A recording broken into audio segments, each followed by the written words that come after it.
Bueno, buenas noches muchachos. Ya estamos esperando que los demás compañeros se conecten. Mientras todos se van conectando y estabilizamos las conexiones, ya en 2 minutos arrancamos nuestra clase.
Listo muchachos. Bueno, ya dimos el tiempo suficiente para que todos se conectaran y podamos empezar el día de hoy nuestra clase.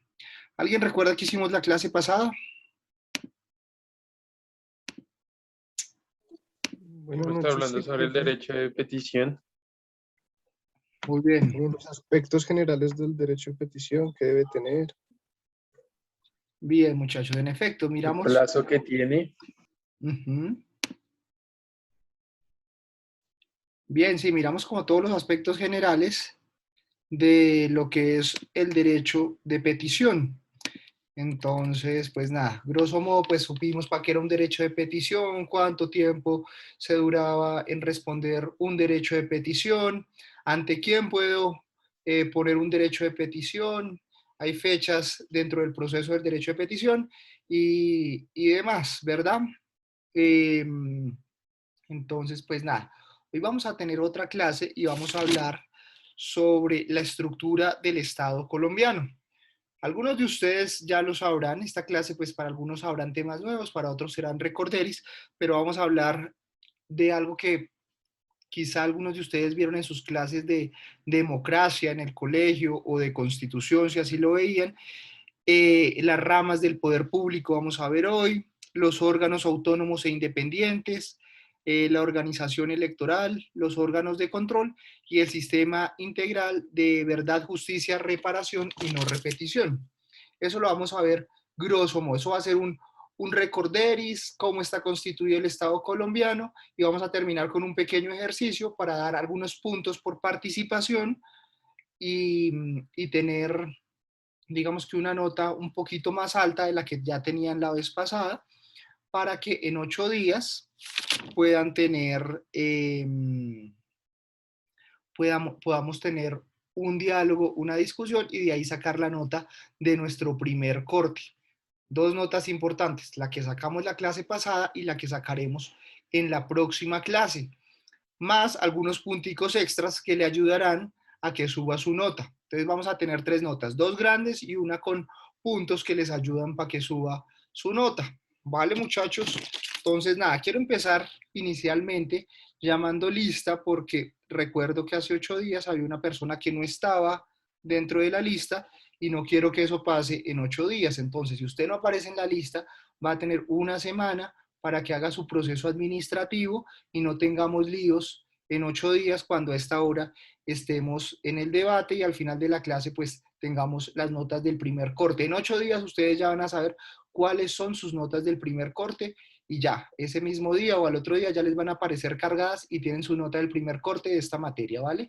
Entonces no van a tener dudas, sino que aquí yo les digo, mire, Kevin se sacó tanto, Wendy se sacó tanto, Diego se sacó tanto, Wilmar se sacó tanto, y ya, esas son sus notas, ¿vale, muchachos? Para que quedemos claros con el proceso. Entonces, nada, quiero empezar a llamar la lista para que tengamos, para que todos los que estamos conectados seamos los mismos que estemos presentes en la clase. Wendy Vanessa Andrade, Presente, profe. Kevin Fabián Vaquero,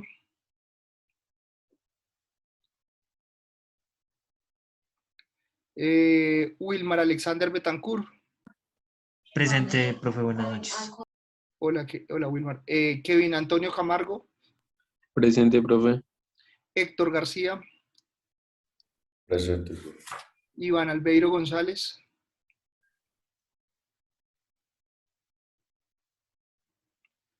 David Eduardo Rodríguez.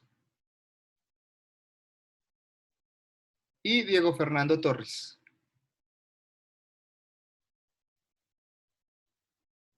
Muchachos, ¿hay alguien que esté conectado y que no haya llamado en la lista? Profe, se me fue un momentico el internet, no sé si me llamó o no. ¿Cuál es tu apellido? Kevin Vaquero. Sí, Vaquero Kevin Fabián Listo. Rodríguez. Sí, señor. Listo, vale. ¿Alguien más? ¿Alguien que no esté en la lista y que esté en la clase? Ok, listo muchachos. Entonces hoy vamos a ver un video y el video me parece muy asertivo porque realmente, aquí hay otras personas, el video es muy asertivo. ¿Por qué? Porque realmente a través de una graficación nos muestran rápidamente cómo está constituido el Estado colombiano. Entonces, en lugar de que yo les cuente con una presentación cómo está constituido, encontré un video muy interesante y actualizado de cómo está constituido el Estado colombiano. Entonces, pues nada, lo vamos a ver, después hacemos preguntas, hacemos un ejercicio y esa es la clase del día de hoy. ¿Vale, muchachos? Entonces, permítanme un momento. Buenas noches, profe. Hola, buenas noches. Ya llamamos lista, ahorita al final vuelvo a llamar lista. Entonces, ustedes me dicen, porfa, si ven el video.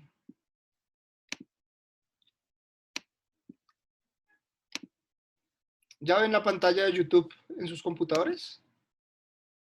Sí, señor. Listo, muchachos. Entonces, los que se acaban de conectar, ya llamamos lista, al final vuelvo a llamar lista. Ya hicimos el recorderis de lo que vimos la clase pasada del derecho de petición. Hablamos de las notas de este corte. La próxima clase tendremos nuestra nota final y ya. Eso para dejarlos en claro en un rápido resumen ejecutivo. Vamos a ver la estructura del Estado colombiano hoy. Entonces, ¿qué vamos a ver? Vamos a ver un breve video, es un video de 10 minutos, pero realmente es un video muy breve con un recorrido rápido de lo que es el Estado y la estructura del Estado colombiano, cómo está compuesto, cuáles son los órganos, cuáles son las entidades, qué hace el legislativo, qué hace el judicial. Seguramente esto ya ustedes lo han visto, pero a veces uno se confunde, qué es lo que hace el Senado, qué es lo que hace la Cámara, qué es lo que hace el presidente.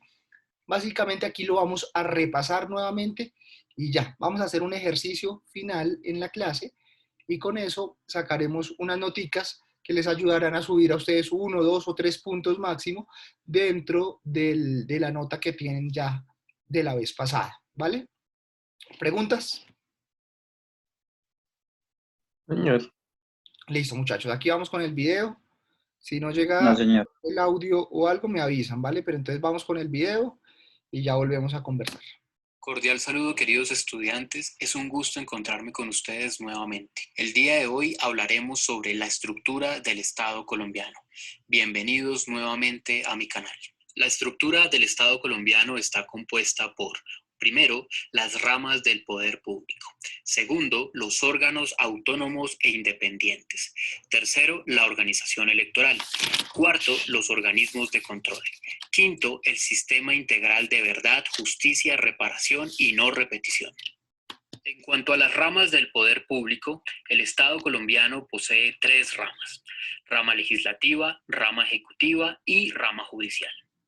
La rama legislativa es la encargada de, primero, formular las leyes; segundo, ejercer control político; y tercero, reformar la constitución política. La rama legislativa está representada a través de una corporación pública colegiada de elección popular, denominada como Congreso de la República. A su vez, este Congreso se compone primero por el Senado de la República y segundo por la Cámara de Representantes. La rama ejecutiva es la encargada de, primero, ejecutar las actividades administrativas de nuestras instituciones públicas. Segundo, dar cumplimiento a los fines esenciales del Estado. Y tercero, propender por el bienestar general de todos los colombianos. La rama ejecutiva está encabezada por el presidente de la República, quien ejerce como jefe de Estado, jefe de gobierno y suprema autoridad administrativa al interior del Estado colombiano. La rama ejecutiva posee un sector central, un sector descentralizado y 3 órdenes administrativos. Primero, el orden nacional, segundo, el orden departamental y tercero, el orden municipal.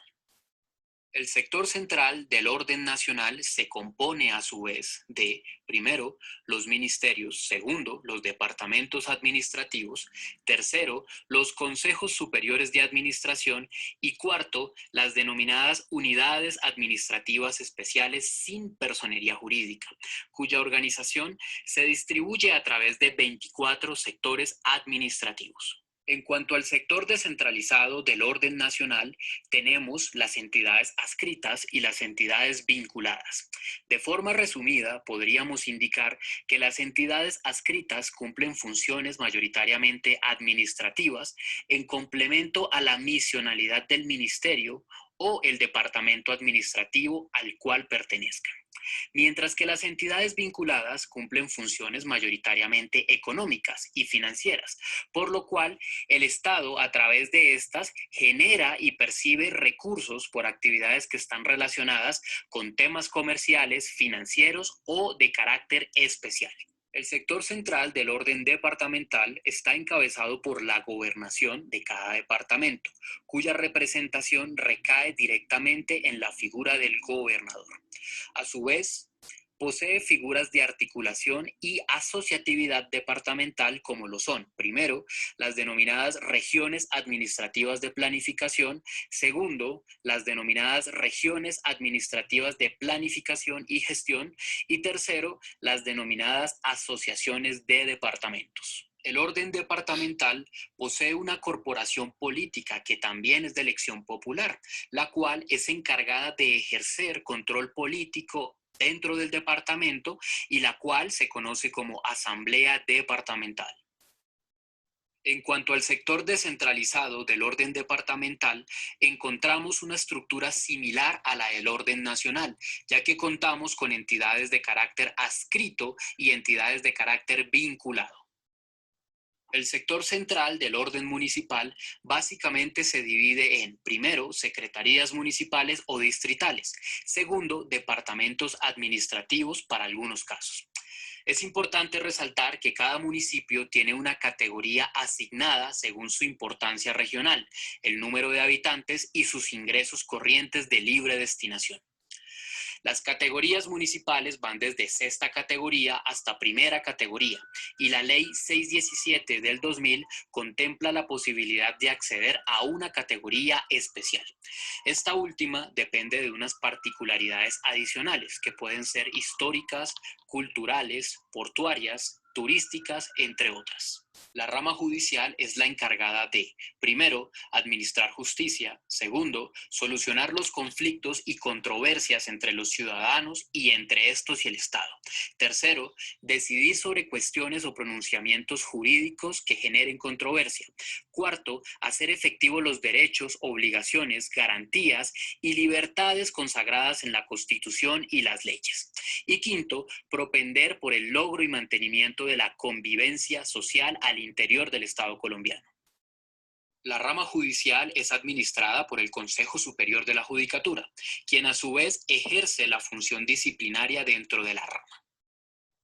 La rama judicial en estructura se encuentra compuesta por, primero, jurisdicción ordinaria, segundo, jurisdicción de lo contencioso administrativo, tercero, jurisdicción constitucional, cuarto, jurisdicción ordinaria, quinto, jurisdicción para la paz, sexto, Consejo Superior de la Judicatura, séptimo, Fiscalía General de la Nación. De igual forma, la rama judicial contempla diferentes corporaciones colegiadas, organismos y autoridades encargadas de administrar justicia, como por ejemplo, primero, la Corte Constitucional, segundo, la Corte Suprema de Justicia, tercero, el Consejo de Estado, cuarto, el Consejo Superior de la Judicatura, quinto, la Fiscalía General de la Nación, sexto, los denominados tribunales y séptimo, los jueces. Adicionalmente, la Constitución prevé la existencia de jurisdicciones de carácter especial, como lo son las autoridades de los pueblos indígenas y los denominados jueces de paz. En cuanto a los órganos autónomos e independientes de la estructura del Estado colombiano, encontramos primero, al Banco de la República, encargado de forma general de mantener el valor adquisitivo de la moneda, controlar la inflación, emitir la moneda, realizar actividades de banca central.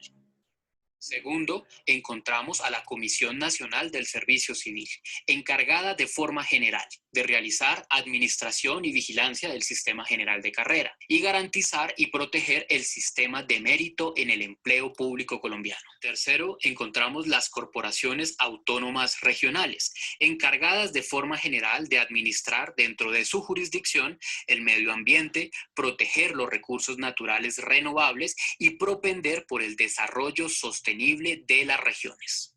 Cuarto, encontramos a los entes autónomos universitarios, los cuales corresponden a, primero, universidades estatales y segundo, universidades oficiales, que si bien son autónomos, se encuentran vinculados directamente al Ministerio de Educación Nacional.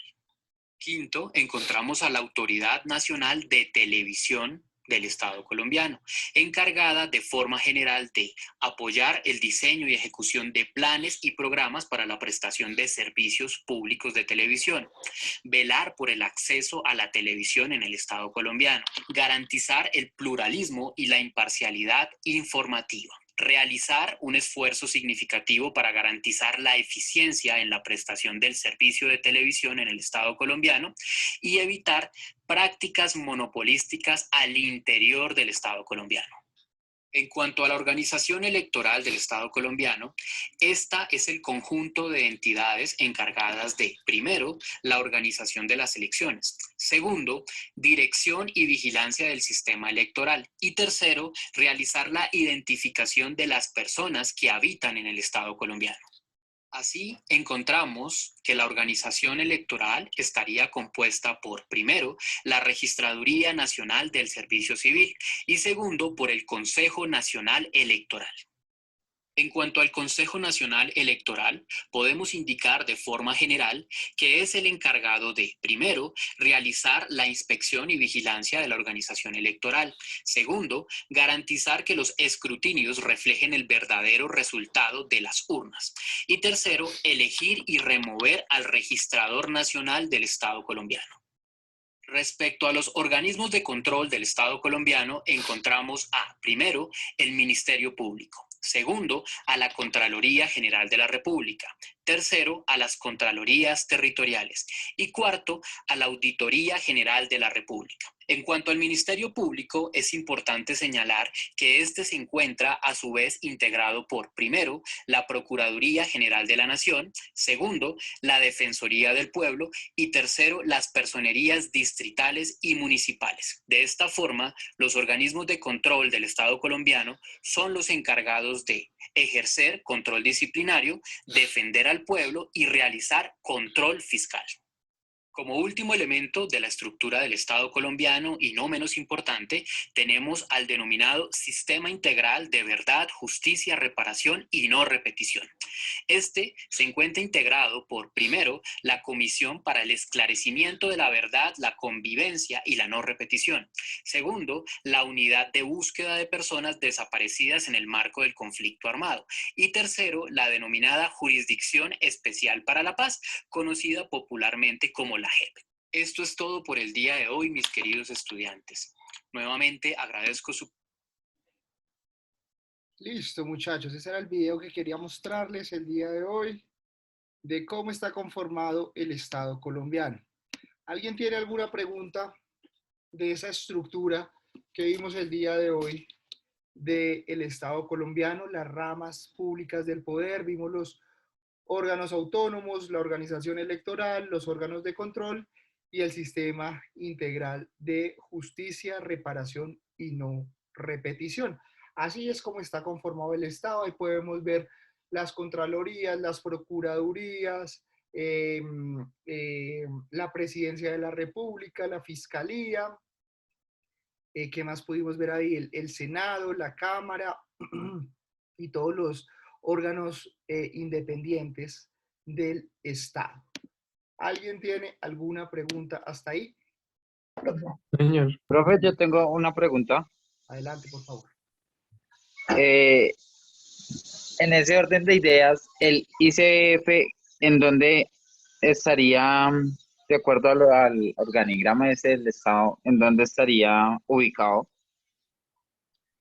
Ok, el ICBF es una entidad que pertenece a uno de los departamentos. ¿A dónde pertenece el ICBF? ¿Alguien que nos ayude a qué ministerio pertenece el ICBF?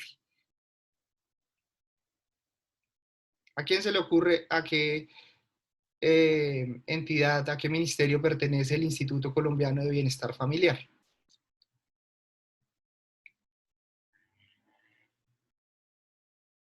Bueno, entonces, el Instituto Colombiano de Bienestar Familiar es una entidad del orden ejecutivo. ¿Por qué del orden ejecutivo? Acuérdense que el ejecutivo está en cabeza del presidente y dentro del presidente están todos los ministerios.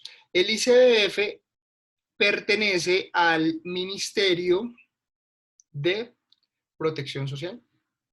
Entonces, está dentro del Ejecutivo. Dentro del Ejecutivo. ¿Por qué? Porque son de las entidades, de los ministerios que hacen parte del presidente. El presidente nombra a los ministros nombran a sus directores de entidades adscritas, como es el caso del ICBF, del CISBEN, del ICFES, del ICETEX. De todo esto ya los ministerios, cada ministro se encarga de nombrar sus directores regionales o nacionales de cada una de estas entidades. Generalmente la mayoría de entidades que nosotros conocemos, no sé qué otra entidad se les ocurra para si tienen otra idea, hacen parte del Ejecutivo, excepto que sea un tema que tenga que ver con normas y con dictar justicia. Si tiene que ver con la fiscalía, con comisarías de familia y con todo esto, pues eso ya es más a nivel del órgano judicial, de fiscalías, ¿vale? ¿Alguien más que tenga otra pregunta?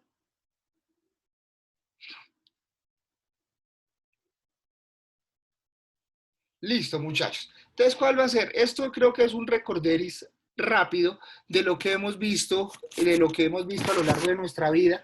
Es un recorderis como para acordarnos si el presidente es del Ejecutivo, del Legislativo, del Judicial, cómo está conformado el Estado colombiano. Entonces, después de ver este video, vamos a hacer con nuestros compañeros, nuestros acostumbrados diálogos, y vamos a evidenciar cada uno de estos elementos en la práctica, para acordarnos, porque pues sí, ya lo vimos y de pronto salió la pregunta del ICBF, pero bueno, vamos para empezar a aclarar dudas. Entonces cada uno va a decir, listo, en la rama del poder público, ¿yo cómo actúo?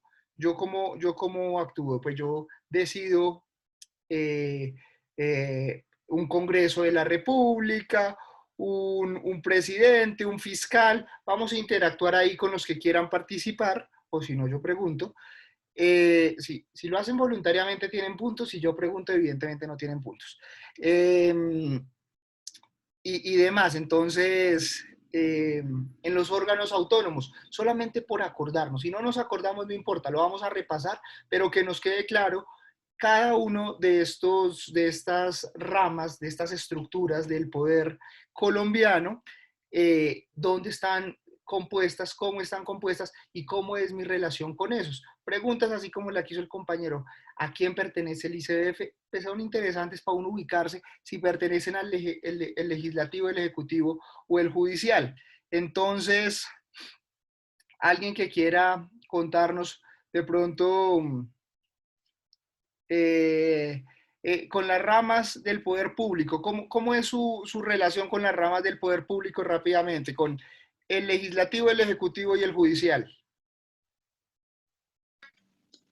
En este caso, profe, qué pena, pido la palabra sin levantar la mano. Adelante, por favor. Yo trabajo en una cooperativa, ¿cierto? Entonces esto es una entidad solidaria.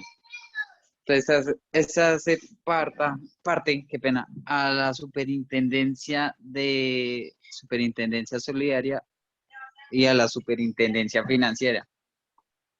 En este caso sería como la rama ejecutiva, si no estoy mal. Muy bien. Pertenecen al Ministerio de Hacienda y todo eso. Ajá, muy bien.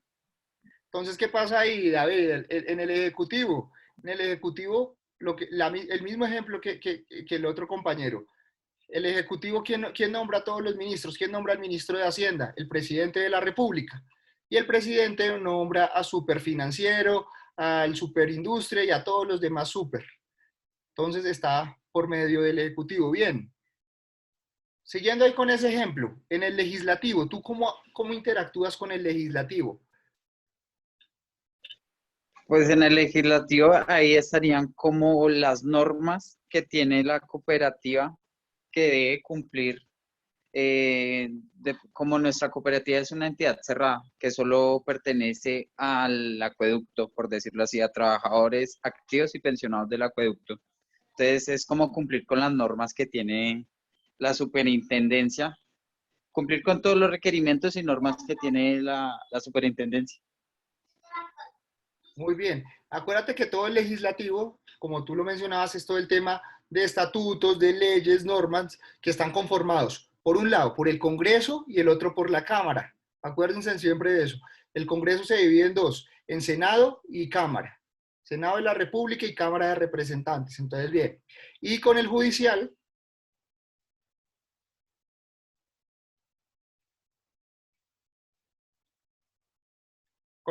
¿cómo crees que estaría relacionado? Uy, profe, ahí sí me corchó. Realmente con el judicial, si seguimos con el ejemplo de la empresa, adelante Kevin, por favor, si nos vas a... Profe, pues digamos que por la parte judicial, digamos, puede ser una experiencia, ¿sí? En el caso de que, por ejemplo, nosotros tenemos un negocio familiar y a mi mamá la robaron en el negocio. Entonces, digamos que en todo ese proceso, tocaba ir a la fiscalía, poner la denuncia. Aparte de eso, digamos que atraparon al ladrón y entró entonces el proceso de decir qué se había robado, cuánto se había robado. Después de eso, no sé por qué pasan las cosas así, justo en esa situación, justo habían entrado como en una especie de paro y la persona que había cometido el crimen pues le tocó quedarse más tiempo de lo normal. Entonces todo ese proceso pues ha sido mi experiencia como tal con la rama judicial. La rama judicial. Muy bien, gracias Kevin.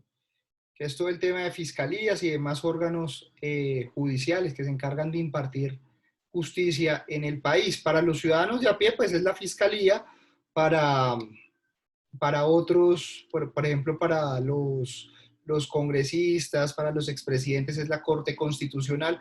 Hay varios entes que se encargan de impartir justicia dependiendo cuál sea su condición. Para los ciudadanos, para ustedes, para mí, es la Fiscalía General de la Nación, a menos de que alguno aquí sea militar y haya cometido algún crimen dentro de su oficio militar, pues pasaría a juzgarlo una comisión especializada dentro de lo judicial, pero para militares o para ese régimen especial de la policía y de las Fuerzas Armadas. Bueno, bien, muchachos, hasta ahí va quedando como claro. Me gusta hacerlo esto un poco dinámico, que vayamos poniendo como ejemplos de nuestra vida real, porque realmente la estructura del Estado colombiano es esta, es básica, es sencilla, es simple, pero es importante interiorizarla y tenerla en cuenta. Volviendo al ejemplo de David que trabaja en la cooperativa, por ejemplo, si hablamos de una empresa, de una cooperativa, el proceso judicial, no sé, sería si te roban hoy a ti en la cooperativa, si dañan los vidrios, si entra un ladrón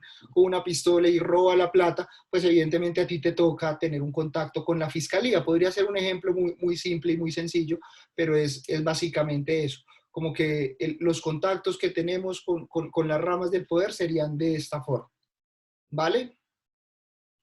Ahora bien, pasemos a los órganos autónomos e independientes.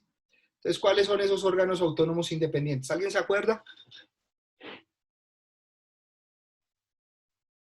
Los órganos autónomos e independientes. Estos son bien importantes porque son unos pocos, pero digamos que de una u otra manera son muy importantes porque regulan el funcionamiento de Colombia y los nombra directamente el presidente de la República. Acuérdense, los ministerios nombran a sus jefes de departamentos, a sus jefes de entidades y demás, pero con los órganos autónomos e independientes, como su nombre los dice, son órganos que de una u otra manera tienen independencia en sus decisiones. ¿Y quién está en los órganos independientes? Está el Banco de la República. El director del Banco de la República lo nombra directamente el presidente y tiene que ver con todo lo, digamos, por un lado, ojo, aquí está el Ministerio de Hacienda, pero el ministro de Hacienda y el presidente del Banco de la República están en igualdad de condiciones. Digamos que evidentemente pues tienen funciones diferentes, pero ninguno está encima del otro. El presidente es el único que está aquí arriba, pero ellos dos, el Ministerio de Hacienda y el presidente del Banco de la República, están en, digamos que en una escala organizacional o en una escala de la jerarquía similar. Posiblemente el Ministerio de Hacienda pase algunos insumos para la toma de decisiones del Banco de la República, la emisión de los billetes y demás, pero eso no interviene con las decisiones que tome el Banco de la República porque es un órgano autónomo e independiente. Otro también órgano autónomo e independiente, la Comisión Nacional del Servicio Civil, que se encarga de hacer la Comisión Nacional del Servicio Civil. Creo que eso lo veíamos en una clase, y es cuando usted se quiere presentar a un concurso de méritos del Estado y ser nombrado, la Comisión Nacional del Servicio Civil es la que se encarga de velar que todos los puestos del Estado que sean de carrera, pues estén ocupados por personas que de una u otra manera cumplan con las características académicas y laborales para cumplirlos, y que su proceso en las empresas esté pues bien regulado. Por un lado ellos van a hacer, creo que aquí hubo alguien que se presentó a un concurso de méritos, no recuerdo quién, pero por ejemplo, la persona se presentó al concurso de méritos de la Procuraduría. Usted hace parte de la nómina de la Procuraduría, pero por otro lado, la Comisión Nacional del Servicio Civil está velando que todos esos puestos en todas las entidades que se surtieron a través de concursos públicos o los que se surtirán en el futuro, pues digamos cuenten con una reglamentación y que estén acordes a todo lo que tiene que ver con la reglamentación colombiana. La Comisión Nacional del Servicio Civil no pertenece a nadie, es un órgano independiente y autónomo. Por otro lado está la ANTV. La ANTV es la Autoridad Nacional de Televisión, otro órgano también completamente independiente. ¿Qué hace la ANTV? Velar porque los contenidos que veamos en RCN, en Caracol, pues sean los apropiados para la hora y demás. Básicamente eso es lo que hace la ANTV y es un órgano independiente. La CAR también es un órgano independiente. Todo lo que tiene que ver con el tema de acueductos, de alcantarillados, todo lo que maneja la CAR es un órgano autónomo e independiente. Y por último, las universidades públicas. Si bien es cierto, están vigiladas por el Ministerio de Educación Nacional, son órganos independientes, manejan presupuestos independientes. Entonces, a la Universidad Nacional se le asigna una partida presupuestal directamente desde la Nación. El Ministerio de Hacienda le asigna una partida presupuestal a la Universidad Nacional, a la Universidad Distrital y a todas las universidades del sector público. Sin embargo, pues tienen que cumplir con algunos temas de vigilancia del Ministerio de Educación Nacional, pero en las decisiones, en la práctica administrativa, las universidades públicas, las universidades estatales digamos que no dependen del Ministerio de Educación. Siguen algunas reglamentaciones, recomendaciones y demás, pero son autónomas en sus decisiones. ¿Qué otro punto dentro de la estructura del Estado colombiano veíamos? La organización electoral. Entonces, alguien que se le ocurra qué hace la organización electoral? Obviamente, esto es muy lógico y muy Elegir nuestros representantes. O exactamente. sea, que, Elegirlos no porque los elegimos nosotros, no, ellos lo que hacen es nosotros, o sea, como controlar de que todo sea aparentemente legal. muy bien, exactamente, eso es lo que hace la organización electoral. Y entonces está constituida por la registraduría y por el Consejo Nacional Electoral. Puntualmente, el Consejo Nacional Electoral es el órgano que se encarga de velar que los votos hayan salido bien, que los reconteos estén bien. Y por otro lado, la registraduría, pues ahí sacamos nuestra cédula, nuestro registro de nacimiento, registros de defunción y demás. Entonces son dos entes eh, dentro de los organismos electorales que se encargan de regular todos los temas de elección popular. Por otro lado tenemos los órganos de control. Alguien que me ayude, ¿cuáles son los órganos de control? Esos son muy sencillos.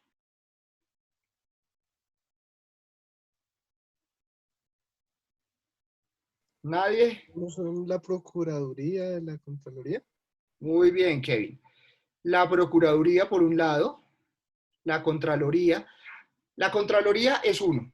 La Contraloría es uno de los más grandes, el órgano de control más grande, que se encarga de controlar todos los movimientos del Estado. Y por otro lado está el Ministerio Público, y el Ministerio Público tiene tres pilares ahí. Por un lado está la Procuraduría, la Defensoría del Pueblo y la Personería, que se encargan pues de vigilar y regular todos los procesos a nivel nacional, departamental o local, precisamente pues ¿para controlar qué? Para controlar que los procesos de contratación estén bien, que la gente no se extralimite en sus funciones. Alguien que quiera poner un ejemplo de pronto que haya tenido que ir a la personería o a la procuraduría a pedir ayuda en un tema en particular. ¿Alguien? Profe, pues ahorita no directamente conmigo, pero sí con mi mamá. Resulta y pasa que ella trabajó o trabaja en Don Gediondo Sopitas y Parrilla. Ella por movimientos repetitivos le dieron 3 enfermedades laborales en las manos. Bueno, la mandaron a la Junta Nacional de Médicos, pues le dieron ese dictamen. La ARL no quiere responder. Entonces actualmente pues colocó el caso en la personería, en todo lado mejor dicho, pero pues no le han dado respuesta de ningún lado. ¿Qué colocó? ¿Qué interpuso? Un derecho de petición, Derecho de petición. ¿Hace cuánto? como, amor, ¿hace cuánto que colocaron el derecho de petición? ¿Como 2 semanas? Como más de 15 días, más o menos. Posiblemente ya casi les den respuesta, dependiendo el tema. Sí. ¿Ese restaurante todavía existe o ese fue el que quebró? Pues supuestamente él se acogió a la ley de... Insolvencia. Exactamente, pero entonces ella ya está desde hace antes, ella ya lleva incapacitada prácticamente como 4 años. Claro. Bueno, pues Entonces, pero no. La empresa todavía continúa, todavía tiene sus puntos y todo, en centros comerciales. y, pero no, o sea, ni la empresa, ni la ARL, ni, o sea, nada. Y la junta médica, esto como para que todos entendamos un poco y ya les voy a explicar un poco, si me lo permites, teniendo algunos puntos de referencia del caso de tu mamá. Y la junta médica, ¿qué diagnóstico, qué porcentaje le dio de... Amor, ¿cuánto fue que le dio de invalidez la Junta Médica? ¿Y el porcentaje? No, bueno, que la ARL no le ha querido dar como el resultado? el porcentaje. Sí, señor. Ok. Pero entonces ya, o sea, las 3 enfermedades que se las dio la Junta Nacional, que eran enfermedades laborales, pero entonces la ARL no quiere como afectar de que es así, y bueno, hace poco la enviaron otra vez que retomara labores, pero pues ella obviamente no puede hacer lo mismo que hacía antes. Entonces se supone que en ese orden de ideas la tenían que reubicar a un puesto administrativo y capacitarla, pero tampoco. O sea, la enviaron otra vez como auxiliar de cocina. O sea, antes era como la jefe de cocina, ahora es auxiliar. Claro, entiendo. Bueno, entonces, ¿para qué pusimos este ejemplo? Y me gusta, y lo voy a tomar un poco de referencia para explicar un poco todo el tema de las defensorías del pueblo y de las personerías. Cuando pasan casos como este, como el de la mamá de David, entonces, pues uno se ve vulnerado en sus derechos laborales o de otra forma. Entonces, estos órganos precisamente son para que, digamos, sirvan de puente de comunicación y de resolución de problemas entre la empresa o entre la EPS o la entidad con la que estemos de una u otra manera teniendo un conflicto o una discusión por X o Y motivo. En estas entidades, ¿qué hacen? Puntualmente en la personería o en la Defensoría del Pueblo, lo que hacen es revisar el tema y procurar ayudar de una u otra manera a los casos. Entonces, por ejemplo, en el caso de la mamá de David, pues es un caso reciente que no podemos tener como material de estudio, digamos que muy amplio, pero puntualmente, ¿qué pasa? Hacemos nuestro derecho de petición y esto sirve para tomar algunos apuntes de lo que hemos visto en otras clases. Ponemos nuestro derecho de petición diciendo, mire, yo trabajaba haciendo estas y estas y estas labores y pues posterior a eso me dio una enfermedad en las manos, en los pies, en los ojos, en donde haya sido dependiendo de la actividad que uno desarrolle y pues hace una serie de listado de todo lo que pasó y esto obviamente sustentado médicamente, pero no médicamente por el médico de nuestra EPS, sino en el caso, por ejemplo, de David, es a través de una junta médica. ¿Qué hace esa junta médica? Es una junta médica especializada que está reglamentada para definir si usted perdió un dedo y era ingeniero mecánico, si usted perdió un dedo, eso ¿cuánto le afecta? Usted tiene 10 dedos y si perdió un dedo, ¿eso cuánto le afecta a su motricidad? De pronto la junta médica dice, no, usted con el dedo meñique no coge nada, no hace nada. Entonces, eso le afecta si usted tenía el 100% de sus capacidades, eso le afecta el 97% o el 99%. Realmente las juntas médicas en los últimos años han sido muy difíciles, por así decirlo, con los ciudadanos, porque pues antes alguien se quebraba un dedo y, o sea, se quitaba un dedo, una extremidad digamos que pasaban a compensarlo. Últimamente, muchas veces la gente se puede quitar toda la extremidad, todo el brazo y le dice la junta médica, eso no va para un caso de que usted tenga una invalidez de más del 50%. Cuando usted tiene invalidez, cuando una junta médica dice que usted tiene invalidez de más del 50% de su cuerpo, puede la ARL o el fondo de pensiones o Colpensiones, dependiendo de donde esté cotizando, eh, decir que usted tiene derecho a una pensión independientemente de su edad. Pero para que usted logre configurar que tiene una discapacidad de esas, pues tiene que pasar por una serie de requisitos y por eso le preguntaba a David qué porcentaje de invalidez le habían dado, porque muchas veces cuando es un porcentaje pequeño, la justicia, esto en general, la justicia, el Estado colombiano, según sus reglamentaciones y demás, dice, dependiendo del porcentaje, a la persona no la tienen que invalidar. Eso ya lo define la junta médica y el proceso legal, pero a la gente no la tienen que incapacitar o la tienen que pensionar o darle una ayuda vitalicia porque no representa que sea más del 51% de la pérdida de sus capacidades. Entonces, ¿qué pasa? Le dicen a usted, ok, perdió 2 dedos siendo ingeniero mecánico, un dedo, pongámoslo con 2 dedos, perdió 2 dedos, pero eso le quita el 95%. En efecto, la ARL le reconoce X plata o no le reconoce, pero sí lo que hacen es tener que reubicarlo a usted en sus funciones. Ok, ya no puede agarrar el gato con las 2 manos, sino que tiene que seguramente solamente alumbrar con la linterna dentro del proceso. No sé, me estoy inventando en el organigrama qué podría hacer usted si tiene una capacidad limitada dentro del proceso. Entonces, básicamente, esto es lo que pasa para que ustedes como que se lleven una breve idea. Kevin, creo que levantaste la mano. Adelante, por favor. Sí, sí, señor. Profe, pero digamos ese porcentaje que su merced dice, pero no depende también, digamos, de la carrera que uno ejerza, porque, digamos, dependiendo de la carrera que uno haya estudiado, depende, digamos, del porcentaje que utilice de cada parte de su cuerpo, Así pensaría es, yo. así es, dependiendo de lo que usted haga, dependiendo de lo que tú hagas, Kevin, o de lo que cada uno de nosotros desarrolle, hay un porcentaje de invalidez. Si, por ejemplo, es diferente que la mamá de David, que trabajaba en temas de cocina, siendo jefe de cocina, manejando gente, cogiendo sartenes, manipulando comida, le dé un dolor muy fuerte en sus manos, en el túnel del carpo, o no sé qué será, y no pueda volver a sostener algo con fuerza porque el dolor se lo impide, ¿verdad? Esto es diferente a una persona, a un profesor que de pronto no le toca hacer nada con sus manos, o de pronto sí, bueno, pongamos el ejemplo de un profesor, supongamos que no le toca hacer nada con las manos, que solamente le toca leer. Entonces, si a mí me da el túnel del carpo, seguramente la junta médica dirá, no, al señor pues evidentemente esto no le interfiere en nada en sus actividades porque él solamente lee y pues el túnel del carpo solamente le sirve para abrir un par de cosas y eso lo puede hacer y ya.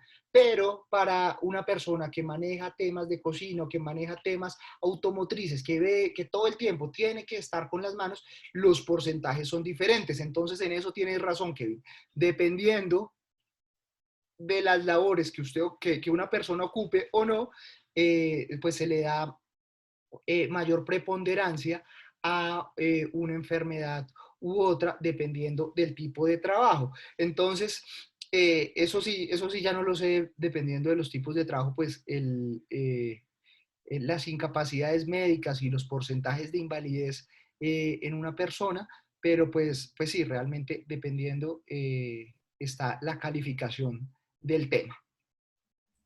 Profe, una pregunta. Adelante, por favor. En caso de que sí, mi mamá también tuvo un accidente laboral y pues la empresa trató de incurrirse en lo que más podía porque le echaron la culpa a toda ella, ¿sí? Y pues no se quedaron como de cambiarla de cargo, pero no lo hicieron, a ella le tocó seguir en lo mismo. En caso de que eso suceda, ¿uno qué puede hacer? Otra vez, Wendy, que me quedé. Discúlpame, no es que no te estuviera poniendo atención, sino que explícame un poquito en qué trabajaba tu mamá, qué le pasó y miramos con los compañeros a raíz de todo esto cómo podría ser un ejemplo verdadero.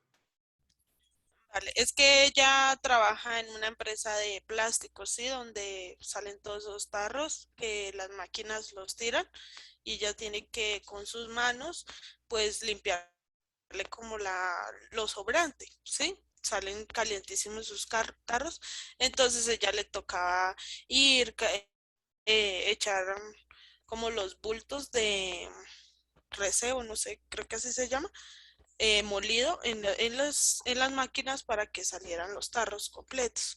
Entonces, a ella la mandaron a limpiar una máquina y la máquina tenía como un tornillo suelto, se cayó en la prensa y ella alcanzó a sacar la mano, pero le quedó un dedo, o sea, perdió el 30% del dedo pulgar. Entonces ella, la empresa trató de echarle toda la culpa, hubo fiscalía, hubo pues todos los entes que investigan eso y trataron de echarle la culpa que eso no le debía hacer ella, que eso le debían hacer los mecánicos, sí, los que reparan las máquinas, pero eso lo mandó la jefe de ella. Entonces a ella la indemnizaron y estuvo incapacitada 3 meses, pues ya el dedo no lo pueden mover, ya no siente el, el pedazo de dedo que le quedó y pues quedaron de cambiarla para otro cargo para que no siguiera haciendo lo mismo, porque ya no puede coger los tarros con la misma facilidad, ya se le dificulta más. Y también le cogió una enfermedad en las manos y pues nadie quiere responder, ¿sí? Entonces, ¿qué podría hacer uno en ese caso? Si se podría poner algún derecho de petición Lo primero por resaltar ahí, muchachos, por ejemplo, en este caso, ¿qué pasa en un caso como este? En un caso como este, digamos que por un lado, eh, ya se le indemnizó a la persona, entonces la empresa o la ARL dice, ok, ya está indemnizado y ya recobró sus actividades, pero a raíz de eso ha tenido otras consecuencias. Entonces, ¿qué pasa con un caso como este? ¿Qué debiera hacer la compañera? Lo primero es pues pedir una revisión ante su EPS que le dé la historia clínica de las anomalías que ha venido presentando después de esto, llevarlo a una con un derecho de petición inicialmente, a ver qué le contestan, radicado pues por medio de la Procuraduría o de la Defensoría del Pueblo, diciendo, mire, esta empresa me hizo esto, me respondió por esto y esto y esto, pero a raíz de eso me ha pasado esto y esto. Entonces, pues, lograr configurarlo y lograr evidenciar que evidentemente a raíz del accidente laboral que le ocurrió a tu mamá, a tu familiar, pues se ha desencadenado una serie de inconvenientes médicos aún adicionales. Entonces, para esto precisamente están las personerías y las defensorías del pueblo para poder, a través de un abogado que está allá, poder radicar un derecho de petición hacia la ARL, hacia la empresa, para darle continuidad al trámite. Igual estos temas, lo primero por destacar es que como ya se le indemnizó por un lado a tu mamá el proceso, digamos que van a decir, ok, pero ya le indemnizamos, ya eso que el accidente que hubo ya tuvo una paga, una recompensa. Entonces, en este caso, ¿qué toca? Configurar que a raíz de ese accidente se han desencadenado aún más problemas médicos. Entonces, eso sí te toca con tu médico, con los problemas médicos que han tenido, configurarlo a través de una historia clínica, radicarlo a través de un derecho de petición y empezar todo el proceso. Esos son procesos un poco demorados, pero pues si en realidad se desencadenaron enfermedades y se pueden configurar médicamente, evidentemente van a prosperar, posiblemente van a prosperar.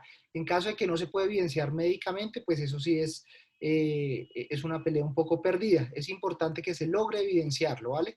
Y a través de las personerías o procuradurías, de las personerías o defensorías del pueblo, pueden ayudar a subsanar esos casos, tanto con la entidad, con la empresa que está del otro lado. A través de estos ejemplos lo que hacemos es coger casos prácticos y poder de una u otra manera vislumbrar qué pasaría y cómo nos movemos en el Estado colombiano. Bueno, muchachos, y finalmente teníamos el sistema integral de verdad, justicia y reparación. Alguien que me diga cuáles son esas entidades que dependen del Sistema Nacional de Justicia y Reparación. La JEP, profe. La JEP, muy bien. ¿Qué otra? Y la Comisión de la Verdad. Entonces, estas son, precisamente, se han conformado estas entidades dentro del sistema de verdad, justicia y reparación, pues en el marco de un país como el de nuestro, que ha estado a lo largo de la historia, pues de una u otra manera azotado por el conflicto, por la guerra, por el narcotráfico, por los grupos armados y delincuenciales, pues se creó esta estructura dentro del Estado colombiano como uno de los pilares fundamentales. Si bien es cierto, es el quinto, pero no el menos importante. Entonces ahí está la JEP, la Comisión para esclarecer la verdad. ¿Qué hacen estas? Principalmente, pues todos sabemos o hemos escuchado de la JEP, de la Justicia Especial para la Paz. Entonces, básicamente, son organismos que se encargan de revisar todo el tema de las víctimas, de los victimarios y el tema de la reparación. Entonces, en este tema de justicia, se acogen, por ejemplo, todo el tema de los guerrilleros que están en este momento en la cárcel. Ellos no son judicializados por Fiscalía General de la Nación, sino que tienen un proceso especial dentro del sistema integral de verdad, justicia, reparación y no repetición. Entonces, ¿qué pasa? Cuando una persona ha sido, digamos que ha trabajado o ha sido combatiente de estos grupos subversivos y se acoge a un proceso como este, entra dentro de la justicia, del sistema de verdad, justicia y reparación. Entonces, ahí pues hay una serie de leyes especiales para este tipo de personas, y lo mismo para las víctimas. Cuando yo soy víctima del conflicto armado, cuando me desplazaron por el conflicto armado y yo tuve que ir a Bogotá, a Medellín o a Cali, una ciudad capital, cuando yo era del casco de una población rural. Entonces me tocó irme con mi familia, dejar mi tierra, dejar mis cultivos, dejar todo lo que tenía y irme más o menos que a pedir limosna, ser desplazado de la violencia. Ahí está el sistema integral de justicia y reparación a través de sus entidades para ayudar a las personas, para guiarlas. Pero no solamente es para guiarlas y decirles, sino que a través de unos casos, igual como el caso que veíamos de Wendy o de la mamá de Diego, igual, se llega y se configura el caso. ¿Qué me pasó? Yo estaba en Orinto, Cauca, y me sacaron y duré 7 años pidiendo limosna, teniendo que pasar trabajos que yo no sabía, o sea, yo no sabía nada de construcción y me tocó meterme a trabajar en construcción cuando yo sabía era ordeñar vacas y tenía mis cultivos y de eso vivía. Entonces me ha tocado pasar trabajos, a mis hijos han estado desescolarizados y demás. Cuando uno logra configurar todos esos problemas siendo una víctima del conflicto armado, pues muchas veces hay indemnizaciones, devolución de sus tierras, en fin, hay una serie de retribuciones por este tipo de temas que pasan en el marco de todos los temas de justicia y reparación en los temas de violencia. Esa es básicamente, muchachos, la conformación de la estructura del Estado colombiano. Como vieron en el video, este es un video que se los voy a dejar ahí en la plataforma, si lo quieren volver a ver, si lo quieren volver a escuchar. Es un video absolutamente completo, pero a través de esta reflexión que hicimos la segunda parte de la clase, a través de casos y demás, pues pudimos ver algunos puntos de encuentro y de reflexión. ¿Alguien tiene alguna duda, comentario adicional o algo que no le haya quedado claro o que quiera ahondar? Yo diría, de mi parte, que a veces el sistema judicial puede ser hasta algo confuso y puede ser un poco decepcionante de vez en cuando. Sí, sí, es verdad. Que mi parte, que a mí me intentaron robar. O a mi hermano, a la bicicleta. Y eso conocíamos bien que eso era como, por decirlo, un ñero ahí del barrio. Y eso quisimos hacer como la demanda, fuimos al CAI, luego el CAI nos manda a un lugar, algo de fiscalía, y luego la fiscalía nos manda hasta el sur. Y del sur ya nos dan como el caso, y ahí tardamos como hasta 3 horas en hacer todo eso. Y después ahí ya mandan como citación al personaje ese, y lo mandaron a algo de reconciliación familiar, que no entiendo por qué hicieron eso. Y al final, entonces ahí se presentó más como si hubiese sido una queja familiar a darlo como una explicación de un robo. Y ahí fue donde yo estaba como confundido de que por qué de tantas vueltas que yo hice, lo mandaron para eso. Y al final no le hicieron como alguna especie así por demanda. Veo que eso también, lo judicial, se complica a veces y es a veces muy demorado. Ojo, muchachos, aquí hay una cosa muy Ese ya veo importante. también el problema. Aquí hay una cosa muy importante, Diego, y lo traes a colación y me parece interesante hablarlo en la clase para que quede claro.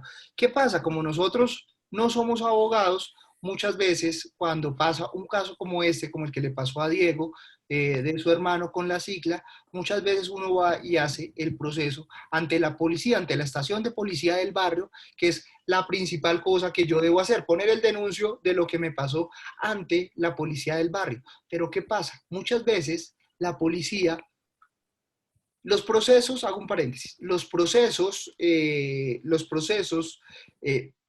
judiciales son absolutamente engorrosos. Engorrosos para la persona que le pasó, o sea, para usted que lo robaron, pues evidentemente para el ladrón, si se arma todo el proceso, pues también, pero puntualmente para la policía y para la persona que lo atracaron, es absolutamente engorroso, porque primero a usted le toca ir a la estación de policía y decir, mire, a mí me robaron esto. Y es importante que el policía pues abra el caso y esto, digamos, si se... Es que hay varios tópicos ahí. Si a la persona se le cogió en flagrancia, es decir, si usted supo que el tipo lo robó, pero pues usted lo vio, pero la policía no lo cogió, usted no tiene nada que hacer, eso tiene que abrirse una investigación y nada, o sea, el señor va a quedar libre porque no se le cogió en flagrancia. Entonces, supongamos que a la persona se le cogió en flagrancia, ahí es donde se debe abrir un caso y el caso es absolutamente demorado y dispendioso. Les voy a poner un ejemplo que me pasó a mí en la vida real y cómo fue todo el proceso. Hace un par de años, ahora unos 4 años atrás, yo tenía una camioneta, compré una camioneta a un familiar. Mi familiar me dijo, mira, tenía un par de rayoncitos, una cosa mínima, para mí no se notaban. Entonces me dijo, mira, yo mando, digamos que quitar esos rayones en un sitio en el Prado Veraniego y allá todo, él es un alto directivo de una empresa aquí en Colombia, allá todos los altos ejecutivos de Hewlett Packard, de Lenovo, llevamos los carros y es genial.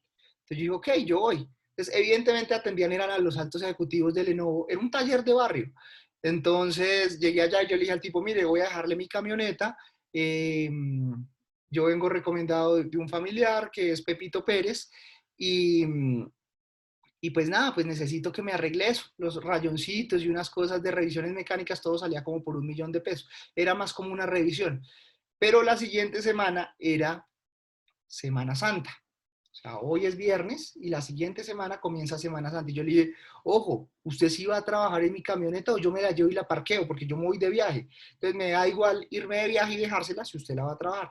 El tipo me dijo, sí, yo voy a trabajar en su camioneta, de tal manera que cuando pase Semana Santa, usted tenga su carro en óptimas condiciones y se pueda ir sin rayones y el carro perfecto. Igual era un carro de 1 año de uso, entonces estaba nuevo casi. Pero entonces el carro le va a quedar como si lo hubiera acabado de sacar de concesionario. Yo le dije, ok, perfecto, vale. Entonces le pagué la mitad, dejé mi camioneta, dejé las llaves y saqué los papeles del carro. Los papeles los tenía yo conmigo. Entonces saqué los papeles del carro y me fui para Miami. Entonces estuve con mi familia en Miami, Pasó la Semana Santa, yo regresaba el domingo después de Semana Santa, una semana después, que en teoría el lunes yo a las 8 de la mañana iba a donde este señor mecánico a recoger la camioneta y llevármela. Yo vivía en ese tiempo, cuando estaba en Colombia, vivía por la 127, entonces ahí cerca a Unicentro. Entonces llegué a Unicentro, llegamos a la casa y dijimos, bueno, ¿a dónde vamos a comer? ¿De qué tenemos ganas? Bueno, vamos a comer algo, pero siempre Unicentro, qué jartera. Vámonos hoy para un centro comercial que se llama, bueno, whatever, cualquiera, uno que queda por la 134 bajando. San Rafael. Nos fuimos para ese centro comercial a almorzar no, a comer porque ya era de noche, y estábamos parqueando en otro carro que teníamos, y apenas llegamos al parqueadero, vimos una camioneta que era muy parecida a la mía. Yo no me acordaba de las placas porque era una camioneta que había acabado de recibir. Yo dije, ¿será que es la mía? Entonces llamamos a mi familia, yo le dije, ¿cómo es la placa de la camioneta? Me dijo, coincidía con la placa de mi camioneta, de la camioneta que yo había acabado de comprar. Entonces, ¿qué pasó? Pues evidentemente yo había dejado mi camioneta para que la arreglaran durante una semana en un concesionario, en un parqueadero. Entonces, ¿qué pasó? Yo no sabía qué había pasado en esa semana, ni siquiera sabía por qué la camioneta estaba en un parqueadero cuando yo la había dejado en en un sitio donde me la tenían que arreglar porque estaba en un parqueadero de un centro comercial. ¿Qué pasó ahí? Pues llamamos a la policía y dijimos, mire, tengo esta camioneta que es mía, está mi nombre, y pues yo la dejé arreglándose, pero la encuentro en un centro comercial. Llegó la policía, hasta ahí no sabíamos nada, llegó la policía, esperamos, ya eran 10 de la noche, o sea, ni pudimos comer, recuerdo, y el hecho es que de pronto, de un momento a otro, baja el mecánico al parqueadero con la novia, o no sé con quién estaría, con una chica estaba, y entonces, ok, esa camioneta es suya, y el tipo quedó como frío, no, la camioneta no es mía, es del señor. Y el señor le dio permiso de sacarla, le dijo el policía, no, no señor, no me dio permiso de sacarla.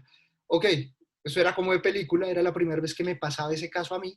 Al señor lo cogieron infraganti, porque pues realmente esto es un robo. O sea, si bien es cierto, yo le había dejado la camioneta, pero hizo un uso abusivo del carro, y la policía lo cogió infraganti. ¿Por qué? Porque yo tenía un papel donde le había dejado la camioneta al tipo en una cosa en la 128 con autopista, y el tipo la tenía en la 134 en un parqueadero paseando. Y pues yo no sabía qué había pasado en esos días. Pues podía ser que el tipo solamente estuviera en cine y de chistoso se haya ido a pasear la camioneta, o podía ser que el tipo hubiera matado a una persona o violado a alguien ahí. Yo no sabía nada porque yo una semana antes había estado en Miami, era con mi familia, y no sabía qué había pasado.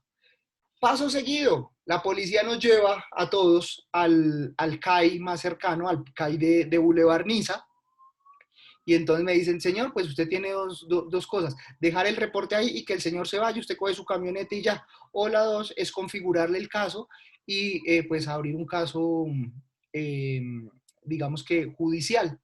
Entonces yo dije, no, pues, ¿qué es la fácil en eso? La camioneta está buena, el tipo decía que, o sea, el tipo que estaba en ese momento en disposición de las autoridades, pues la fácil para una persona es decir, pues nada, dejémoslo ahí. Pero pues mi abogado me dijo, mire, usted no sabe qué pasó con ese carro, no sabe si el tipo realmente se estaba tomando un jugo, o atropelló a alguien, o violó a alguien, o mató a alguien en su camioneta. Entonces, pues realmente la camioneta tiene que quedar por unos días en la fiscalía, y el señor tiene que entrar en un proceso judicial. Al tipo, en este caso, lo cogimos en flagrancia. Entonces, la policía inicialmente súper, se los digo por experiencia propia, porque la misma policía dilata mucho los procesos, porque les da jartera tener que coger la patrulla y llevar al tipo hasta la URI de Palo Quemado, le da jartera tener que hacer todo el papeleo, porque la misma policía es la que tiene, el mismo policía que ordenó el arresto es el mismo que tiene que ir a configurar ante un juez, y que el juez en un periodo de 42 horas diga si el tipo va a quedar arrestado o va a quedar libre o qué va a pasar.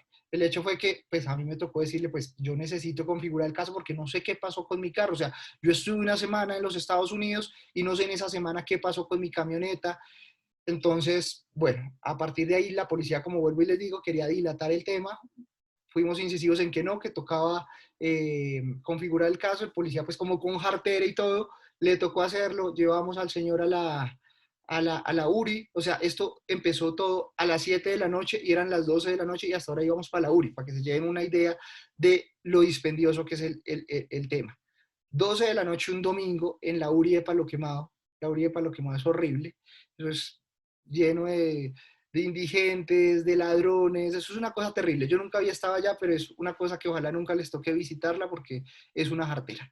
Entonces llegamos allá, el tipo pues lo tenían allá como en unas celdas, a mí me tocaba dar testimonio con un abogado ahí que iba a recibir como que era lo que había pasado. El abogado ahí en ese sitio vuelve y repregunta si usted está seguro, o sea, hasta en el último momento usted le preguntan si está recontra seguro de querer iniciar un proceso judicial. Entonces pues evidentemente pues me tocaba decir que sí, porque yo tenía toda la asesoría de mi abogado, dije que sí. El señor después como que, pues el tipo como que era un buen tipo, pero pues yo no sabía eso. Entonces, pues ustedes en esos temas no pueden confiar si es un buen tipo o no, sino que uno debe actuar conforme a las disposiciones que dicte la ley. O sea, si al tipo se le dejó una camioneta en un parqueadero, era para que la camioneta estuviera en el parqueadero y yo el lunes a las 8 de la mañana sacara la camioneta. O si se le había presentado una cosa que pidieron un aplazamiento para que fuera más días por mi camioneta, no para que la hubiera sacado. El hecho fue que el señor, pues, no tenía antecedentes judiciales, ¿Qué pasa en esse momento? Cuando no tiene antecedentes judiciales, a usted lo judicializan y dicen, bueno, usted está siendo víctima, fue victimario de un robo, fue víctima fue agresor de un robo, no sé cómo se llama puntualmente eso, usted robó esto, hizo esto, y le configuran, y pues, ahí es cuando decimos que se daña el pasado judicial. El tipo evidentemente no le dieron cárcel porque era su primer delito, duró como 2 o 3 días mientras un juez revisa el caso y dice, ok, usted es un ladrón, evidentemente se robó una camioneta, pero por ser su primer delito solamente le va a quedar una marcación en su pasado judicial y si vuelve a cometer algo se le judicializa. Eso pasó ahí. Yo después me enteré que le había pasado muy mal esos 3 días que estuvo allá en la cárcel, eh, pues no estuve en la cárcel, sino ahí en los calabozos de Palo Quemado, pero los calabozos de Palo Quemado son terribles porque pues llega el gamín, el indigente, y pues el tipo pues que embarrada y todo, pero pues actuó mal. Y pues no le tocaba, no era su día y pues le pasó eso. El hecho, contándoles esta historia, ya cerrándola, fue que yo terminé esto como a las 3 de la madrugada, todo este proceso súper dispendioso, súper harto, pero si usted no coge al tipo en flagrancia, Kevin creo que era el que me había puesto el tema, si usted no coge al tipo en flagrancia, las múltiples cosas que pueden pasar, o sea, el tipo puede tener una demanda de alimentos y si usted hizo algo y como que lo cogieron con la cicla y esas vainas, entonces lo que hacen como por dilatar los procesos es mandarlo por otro lado. Entonces, puntualmente, cuando hay un ladrón que lo está robando a usted y lo cogen en flagrancia, como que se puede hacer algo y eso que la justicia intenta patinar. Pero cuando no lo cogen en flagrancia, eso es un caso que es una jartera, Kevin. Con eso quería cerrar. Muchachos, ¿algo más? Profe, si acaso, pues si acaso otra cosita. Si acaso fui yo el que lo pregunté, Diego, Ay, qué pena. Sí, tú fuiste. y también el ladrón podría también demandarlo a uno por el tema de que me intentó robar y luego como que en un momento lo lincho por intentarme robar Claro, te y lo puede dejo muy ganar. lastimado. Lamentablemente Y sí. ahí perdería mucho yo, perdería él. Eso sí ya depende de lo cascado que lo hayas dejado. Eso sí, no te sabría decir Ahí, cuánto. O sea, ¿qué pasa? La justicia colombiana, ¿qué te dice? Tú no puedes tomar la justicia por tus manos. O sea, las personas no podemos tomar justicia por nuestras manos. Para eso está la policía pues la policía en este caso y la fiscalía si ya es un tema legal. Entonces, ¿qué pasa? Si a usted lo roban y el tipo se cae y se tropieza y usted puede agarrarlo a pata y lo deja mal, pues el que lleva va a ser usted. Porque realmente usted no debía haber hecho eso, porque usted como ciudadano, pues debió haber esperado es que la justicia, estoy hablando, o sea, no les estoy diciendo que eso esté bien o esté mal, sino es lo que uno como ciudadano, como dentro de la estructura del Estado, tenemos que actuar los colombianos. Ahorita no me pregunten si eso es bueno o eso es malo, porque eso no se los voy a responder porque sería una pregunta subjetiva. Pero yo, por ejemplo, ahorita que voy a estar hasta el 28 de septiembre aquí en Bogotá, yo no salgo, o sea, si salgo, o sea, con un Uber, o sea, yo estoy un poco atemorizado por todo lo que pasa en Bogotá, porque todo el mundo habla de la delincuencia, del robo, del celular, yo tengo una niña chiquita, entonces yo estoy, o sea, más o menos estoy paniqueado. Toda la vida viví aquí en Bogotá, pero no sé qué me pasa ahora y estoy paniqueado. Pero de golpe, si me llegaran a robar, que Dios quiera no pase, y yo agarro al delincuente y le doy, y le doy, y le doy, y el policía nunca llega, o el policía llega, peor, el policía llega y yo le digo, no, es que el tipo me robó mi billetera y mi celular y yo aquí lo tengo y le estoy dando. El problema muchas veces es para mí, muchachos, porque la justicia colombiana lo que va a decir es que usted no debió haber tomado la justicia por sus manos, usted debió haber esperado que la estructura del Estado colombiano, que la justicia, la fiscalía, la policía y las demás entidades concernientes a su robo, a su caso, actuaran. Es decir, usted lo único que debía haber hecho es dejarse robar y posteriormente poner el denuncio y esperar si eso prospera o no. Si eso prospera y cogen el delincuente, usted irá a dar unas audiencias, irá a decir qué pasó y demás. Pero usted que lo coja y le dé, pues muchas veces el ladrón a veces pasa, a veces no. Si el ladrón lo contrademanda usted, pues se puede ver involucrado en un tema de Eso se llama... se me olvidó. Lesiones personales, ¿no es, profe? Personales. Muchas gracias, Wilmar. En un tema de lesiones personales. Entonces, usted tiene que esperar. ¿Qué incapacidad le dio el médico a ese tipo? Al que lo robó a usted. ¿Qué incapacidad le dieron? ¿Qué incapacidad le dieron? Si el tipo trabaja o no, qué pasó, y demás. Entonces, de eso va a salir. Al señor se le deben 500.000 pesos, 600.000, 10 millones, 20 millones, dependiendo de lo que hiciera. Entonces, ¿qué hubiera pasado si yo hubiera agarrado, volviendo al ejemplo? Si el tipo te demanda, pues evidentemente te toca ir a contestar que te robó, intentar configurar, pues que fue un tema pues de agravio y demás. O sea, te toca asesorarte con un abogado para que no te veas tan afectado pues en tus finanzas o en alguna vaina porque te toque indemnizar a la persona que le pegaste. Se ha linchado por varias personas, pero si el tipo solo te conocía a ti y te dijo que eras tú, entonces toca que te asesores pues para que no te veas tan perjudicado en el tema. ¿Qué hubiera pasado? Con esto cierro. ¿Qué hubiera pasado si yo agarro al tipo, al mecánico y le digo, venga, y nos damos porque usted se robó mi camioneta y yo le doy? Pues realmente el perjudicado soy yo. ¿Por qué? Porque entonces me dicen, no, usted no debía haberlo atacado. En efecto, yo nunca lo ataqué, sino que simplemente dejé que la policía actuara. Entonces, digamos que en ese caso, la policía fue la que estuvo a disposición todo el tiempo. Si yo me pongo a irme con él, a darme, y de golpe le pego y el tipo se va contra un muro y se cae y se esguinza una mano, un pie, entonces al tipo le dan 15 días, entonces me sale lo comido por lo servido porque me toca además indemnizar al tipo por los daños y perjuicios que yo le ocasioné. Entonces, pues nada, muchachos, es andar con cuidado en esta capital, tener cuidado con... Para eso sirve saber la estructura del Estado colombiano, muchachos, para que uno tenga que andar con más cuidado y con más precaución y cuando pase una cosa de esas, pues revisar uno cómo actúa, porque muchas veces el delincuente termina siendo el héroe y los malos terminan siendo los ciudadanos de bien, muchachos. Bueno, espero les haya quedado claro. Siguiendo nuestro parámetro determinado unos minutos antes la clase, pues voy a terminarla ya en un par de minuticos. Muchachos, puntos extras para esta clase. Kevin Camargo un punto, David Rodríguez un punto, Wendy un punto y Diego un punto. Es decir, muchachos, ¿ustedes se acuerdan, Kevin, qué nota tenía la vez pasada? Kevin tenía 4, ¿cierto? Kevin. Pero ¿cuál de los dos, Kevin? Kevin Camargo, Kevin Camargo. Sí, señor, tenía 4. Tenías 4. Entonces vas a tener 4. Tú participaste ahorita, ¿no? 4-1. ¿O fue Kevin Vaquero? No, fue mi compañero, profe. Bueno, Pues perdón. yo solo di una opinión como tal. Bueno, ok, 4-1. Los demás quedan con la misma. David y todos se ponen un punto extra, bueno. Entonces, pues para recapitular, Héctor García, 4 de la nota de la vez pasada, ¿no? Para que sepamos. David Rodríguez tenía 4-2, entonces con un punto extra que tiene esta clase 4-3. Iván López de la clase pasada tenías 3-8, 3-8. Wendy Andrade tiene un punto extra y Wendy tenía 3-5, entonces tienes 3-6. Diego Torres tiene un punto extra y tenía 3-5, entonces tiene 3-6. Y Wilmar Betancourt tenía 4 y tiene 4. Listo, muchachos. Y yo, profe, siempre falto yo. El otro Kevin. Kevin Vaquero. Vaquero. Y la vez Sí. pasada tú tuviste nota, yo no te tengo aquí, Kevin Vaquero. Sí, yo también le comenté, le hablé.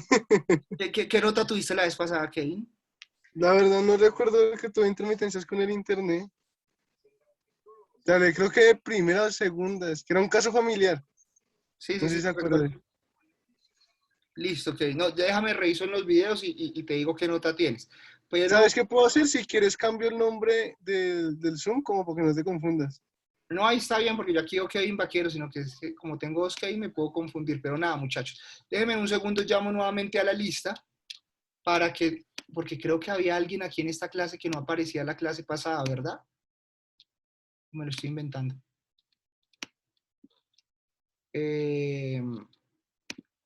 Listo, muchachos. Vuelvo con la lista una vez más. Wendy Vanessa Andrade, presente. Presente. Kevin Fabián Vaquero.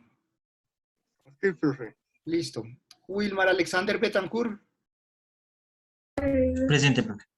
Listo. Kevin Antonio Camargo. Presente, profe. Listo. Héctor García, Presente, profe. Iván Albeiro González, perdón. Presente, profe.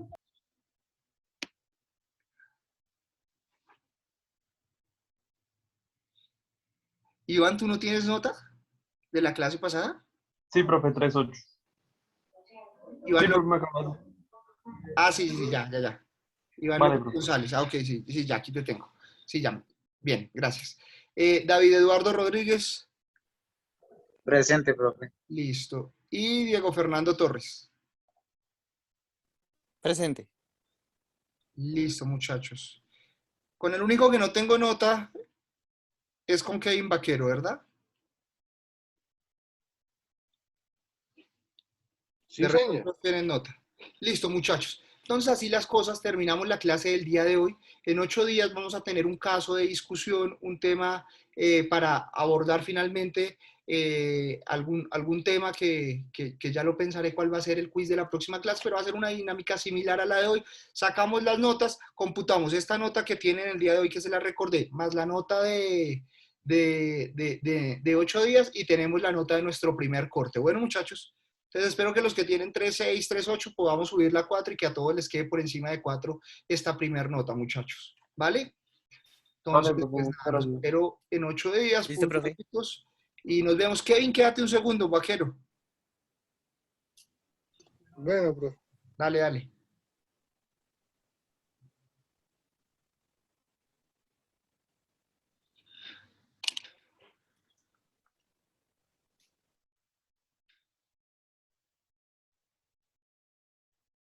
Gracias, profe. Feliz noche. Chao, descansa, que estés bien. Listo, Kevin. Ay, ¿Tú qué caso hiciste la vez pasada que yo no me acuerdo? Con eso de una vez te dejo nota y no dejamos ese tema ahí en el aire. Sí, profe, que yo le estaba comentando de que mi familia, bueno, por parte de mi papá, todos eran abogados y contadores. Y a ellos lo que hacían era que cuando sacaban las contrataciones, las licitaciones para construcciones, ellos asesoraban a las empresas para que le pidieran más al Estado, por decirlo así. Listo, Kevin. Sí, ya me acordé. Entonces, listo. Debemos un 4 para esta primera ronda que ya me acordé de tu caso. Tengo que estar más pendiente entre tú y el otro Kevin para revisar. ¿Listo? Entonces, Listo, pues nada, para que sepas que tienes un 4 más la otra nota de la clase. listo, profe. Kevin, descansa, que estés bien, chao. Listo, profe, igualmente.